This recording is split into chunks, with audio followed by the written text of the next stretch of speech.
सच्ची कही बातें पर। दोस्तों, हम हमेशा आपके लिए कहानी लेकर आते हैं, तो आज भी हम एक ऐसी कहानी लेकर आए हैं जो आपके दिलों को छू जाएगी। सिर्फ बहू के संस्कारों पर उंगली क्यों उठती है? नीतीश और रितु एक ही कॉलेज में पढ़ते थे।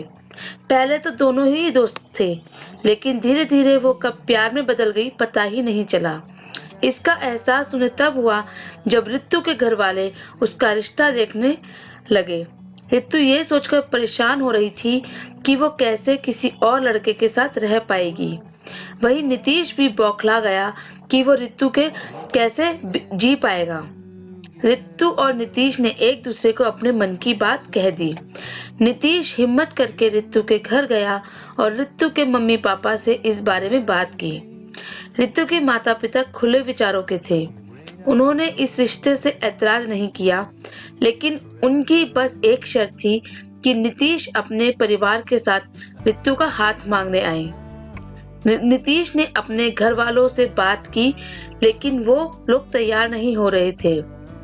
बहुत कहने सुनने के बाद सिर्फ अपने बेटे की जिद के कारण उन लोगों ने शादी को मंजूरी दे दी। शादी तो हो गई, लेकिन नीतीश के परिवार वालों ने रितु को कभी दिल से नहीं अपनाया। रितु चाहे कितनी भी कोशिश करती सबके दिलों में जगह बनाने में की, लेकिन उन लोगों ने जैसे ठान रखा था कि वो लोग रितु को नहीं अपनाएंगे। नीतीश को तो उनका अपना बेटा था, लेकिन नीतीश के माता पिता उससे भी ढंग से बात नहीं करते थे। घर में बहुत तनाव का माहौल रहने लगा। नीतीश और रितु का वहां दम घुटने लगा, लेकिन इस बारे में रितु ने कभी अपने माता पिता से बात नहीं की। वह बेवजह उन्हें परेशान नहीं करना चाहती थी। उन लोगों ने अलग रहने का फैसला ले लिया।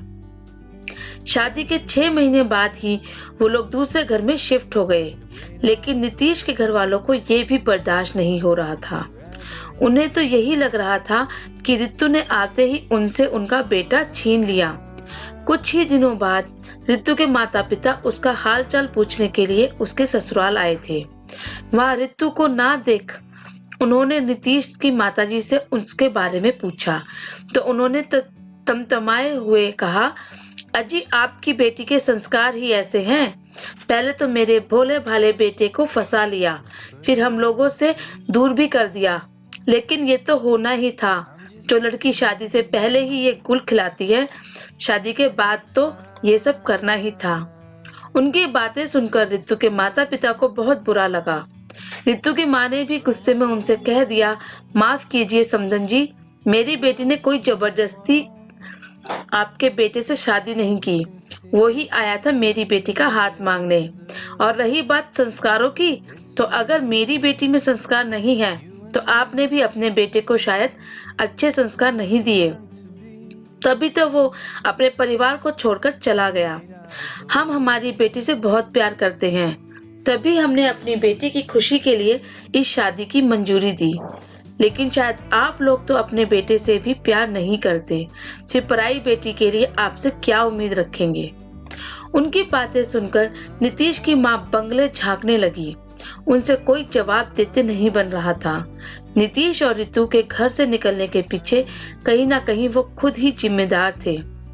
आजकल दुनिया काफी अलग हो गई, आगे निकल गई है, लेकिन फिर भी सिर्फ लड़कियों के संस्कारों पर ही उंगली उठाई जाती है। शादी तो लड़का लड़की दोनों ही करते हैं, लेकिन बेशरम सिर्फ लड़की ही कहलाती है। ऐसा क्यों? तो दोस्तों, कैसी लगी आपको हमारी कहानी? हमें कमेंट बॉक्स में जरूर बताइएगा।